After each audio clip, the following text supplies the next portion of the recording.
Hello everybody, my name is Skybound. Starlight Flux. And we've just got finished watching episode 4 of season 9 of My Little Pony, Friendship is Magic. And you can find a reaction below.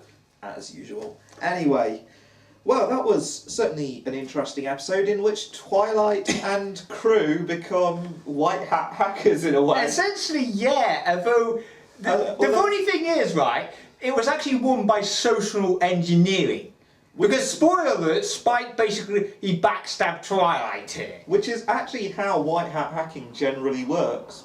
Yeah, social hacking. You use social engineering to get into the place where you want to attack and just act like you're meant to be there. And you'll be surprised how many people... Yeah, I won't say anything about that, but I know that that is... And let's just say, from personal history, I do know that is very much possible. I'm not going to go into much details, but yes, you're right, that is essentially how it happens. Yeah. So basically, you know, it is actually possible to do that, but, you know, I think it's kind of interesting to see that kind of came out of left field, I admit. It certainly, you could foresee it if... I could sort of see where it was going. It wasn't completely surprising that Spike basically managed to get it, because he did, you know, especially when it was mentioned, you know, that he always felt like he was the little brother that was never really noticed. And I kind of thought, well, he's going to have something to do with the end of all of this. Although I didn't expect him to be, I expected him to help Twilight get it, but I did not expect him to actually get the crown himself in the end. But let's go back to the whole, how it even started. It's like, the very fact that he was... Basically, Twilight and Shining's parents bred competition and rivalry into them. Yeah. From a very young age. I mean, like that's not going to draw any sort of... I can now see why both of them are so screwed up. Because of that sort of competitive rivalriness. I think that would screw up most people, to be honest. You know, also, and the fact that it was competitive sharing as well. That kind of ruined the whole point of it all. Also, like, why was Shining Armour so smug about the goddamn paper crown? Just like, behold, I will be the crown holder forever. It's like, that's the most stupidest crown. Can I just say, this is literally the most proudest I've seen both leaders of basically one, a school, and possibly future leader of the whole Equestria, and basically one of the higher ups in the Crystal, you know, Kingdom. Like, that's kind of the most childish thing I've ever seen, especially the fact she just shrinked on her, like, responsibilities. And once again, Squiggly Wiggly has to take care of the school all by herself. She's not the only responsible one. Like, she's, like, I have to admit, she's had that one time that she screwed up, although to be fair, that wasn't her entire fault, because Discord was involved then. Like, but this is, like, she's actually quite good at running the school, which is kind of which weird. Makes sense, because she used to be fucking Pony Stalin. Well, she did know that, well, she knows a few things about education. It's just this time... Re-education. At least it's not forced education this time. Yeah. Just like, oh no, we don't want Starlight to look after us. Last time she locked us all in the gulags. And there we go again.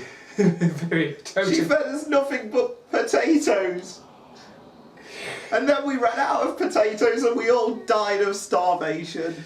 And there we go again, having another video basically, like, essentially, like... But yeah, anyway, yeah, Starlight Flux, she's the responsible one. Fucking Twilight and crew just shirking their educational duties. Just to go after a paper fucking crown. To go into... And then the Zephyr Breeze, oh my fucking god. Jesus Christ. Yeah, Zephyr Breeze just...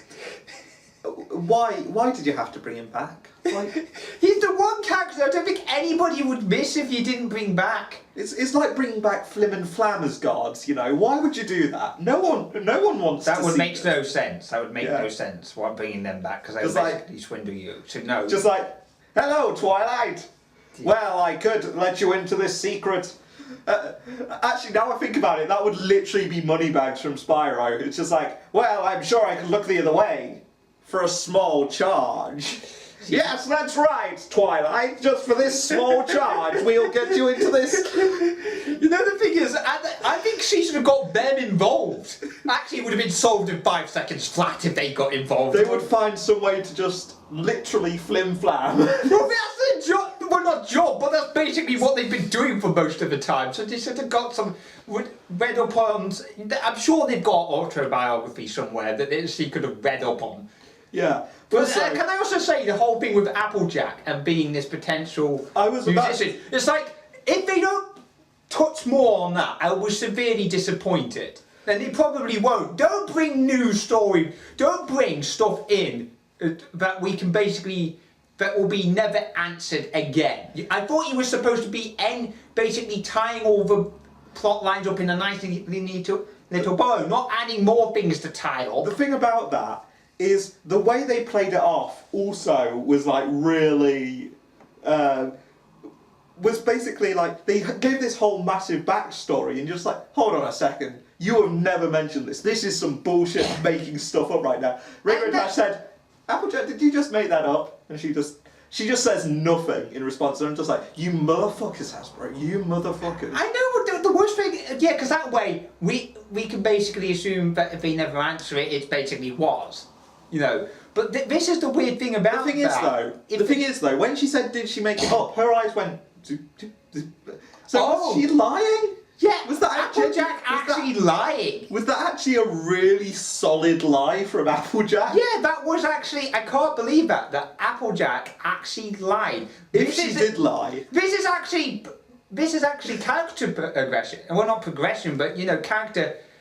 Well, you know, it shows a progression in character that she can. If she did lie, that is a very big thing. If they just brought in some whole new stuff, that is just. Maybe they're just looking to sell a new Applejack figurine. Oh, they will. Yeah, but at least this time we'll actually have a bloody hat. But yeah. Fucking Dolly Parton Applejack. Jesus Christ. But I mean, again, there's been plot. There was some.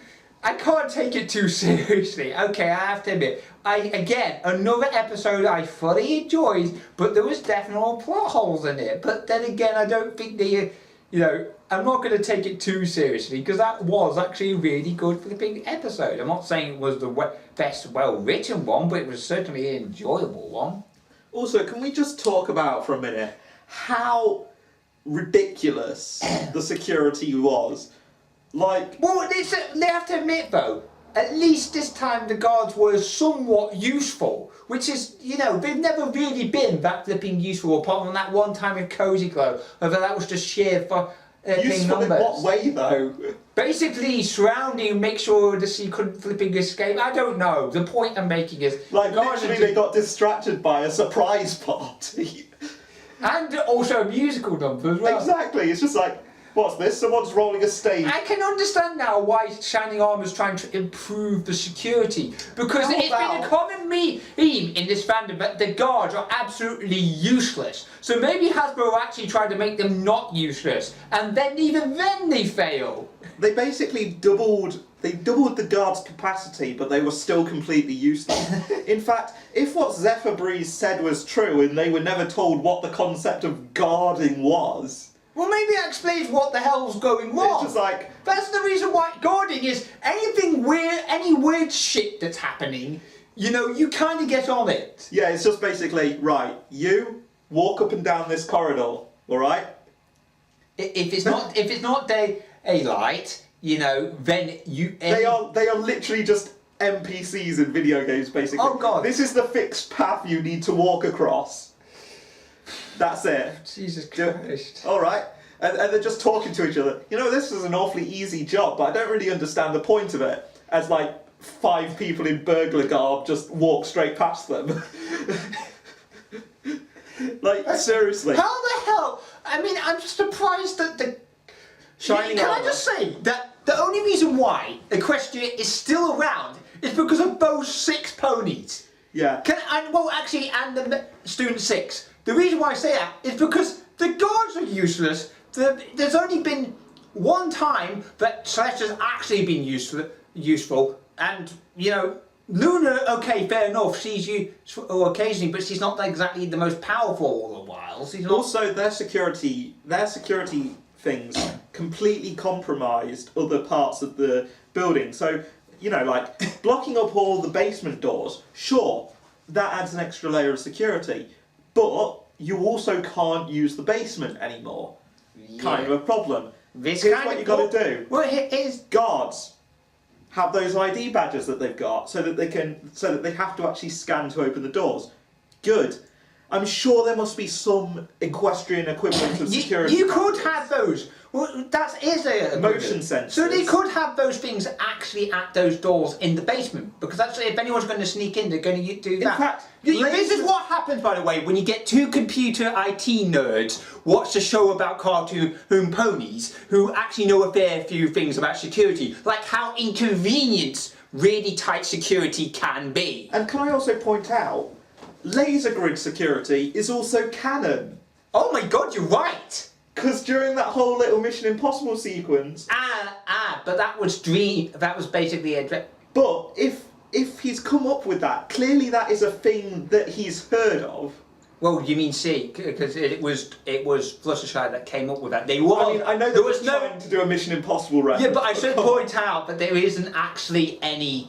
We didn't see any laser grids actually there when they were doing it. It was only in Fluttershy's mind. However, the very fact it's in her mind, yeah, you're right. It proves that such a concept does exist. Yes, you're right.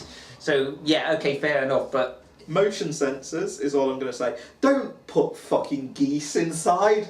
Like maybe that's the equivalent of motion sensors, though. Because motion sensors are really shitty sometimes. Geese, I will say, geese are used in security for some places. Wait, seriously? Yeah, because if you walk onto a property where someone's got a goose, you will know, it will make noise. Or peacock, because those fuckers are noisy. Yeah. So having geese as security is a legitimate thing, typically on farms rather than in a fucking castle. In a castle you tend to have, peacocks. Actually, you know what? In a castle, in a throne room, you know what you normally have? What? Fucking security guards. You know, those things you doubled the capacity of and had walking around the building, but not placed in literally the most important place that contains the thing that you don't want stolen. Yeah, that's a good point. The fuck are you doing, Shining Armour? Just put a fucking guard in there. Jesus Christ, it's no wonder that... Like, Shining Armour is just as useless as all other guards. Can I just say, right? Just at him anyway. Can I just say yeah, that's a good point actually, because I think to be fair, they're just canon are the gods. That's all they are. They are basically pony shields essentially. You know, the pony equivalent of human shields. Yeah. Because they're not going to survive against some bloody threat like Sombra or bloody T-Rex. It's just like they're there to the bodies are basically there to delay it until the actual, tanks, or as we call them, the main six can actually arrive. It's basically just Pony D-Day. Oh dear God. It's just they all run. It's just like we've just been. What was that game we were watching a Let's Play of before we were doing this? Valkyrie. Yeah, it's just like I'm just thinking about to that now. God damn it. Yeah, but anyway, that was episode 4 of season 9 of. I mean, what would you say as far as scores wise is concerned? Because. Okay, so on a security level, I'm going to go fucking 0. 1. 0. I'm going into minus levels. It gets 1 mainly because he at least did something good, which was security badges. Okay, yeah. Literally, those badges are the only useful thing he implemented. Yeah, I have to say that is actually. All he did was ride up the cost of to the building by increasing the number of people that was hired. I always say that increasing security generally increases inconvenience at the same time. Yeah, but okay, 1 point for security. Okay, fair enough. I'll agree with you on that. And I'm going to give the overall episode a 7.5. I would say, yeah, right. I would say 7.5 as well. You know, because no, sorry, 7.6 because I really did enjoy some of it. I enjoyed it, but part of me is just thinking, what is this security? Why are you just going so over the top, Shining Armour? You can do so much better for a fraction of the cost. Yeah. Don't ever put Shining Armour in any sort of budgeting role, ever. Just don't do it. It's better getting Twilight to do the budgeting role. Exactly. Let Twilight do the budgeting and the actual planning, because I'm sure she'll actually be able to think of security that is both secure and not fucking ridiculously expensive. And also they didn't think about inside jobs as well. And also they didn't think about inside jobs. But then again, no one really expects the inside job. So no one normally. nothing. You can't really do much about traitors, really, if it's not clear that they're going to be a traitor. And then we're going into the whole problem with I'm not going to go in there. But anyway, With wishful blooding and things like that. decent episode. Yeah. But yeah, Shining Armour, sort your shit out. Yeah. Well, it's Yeah, another enjoyable episode. I mean, this makes a difference to like what happened. Well, last season there was it could be a bit hit and miss here and there, but this one's starting out to be quite interesting, if not entertaining season so far. So As usual, my name is Skybound, sorry, Flax. and we'll see you for the next episode of My Little Pony: Friendship is Magic, Season 9, which will be Episode 5. Yeah. Goodbye. Bye.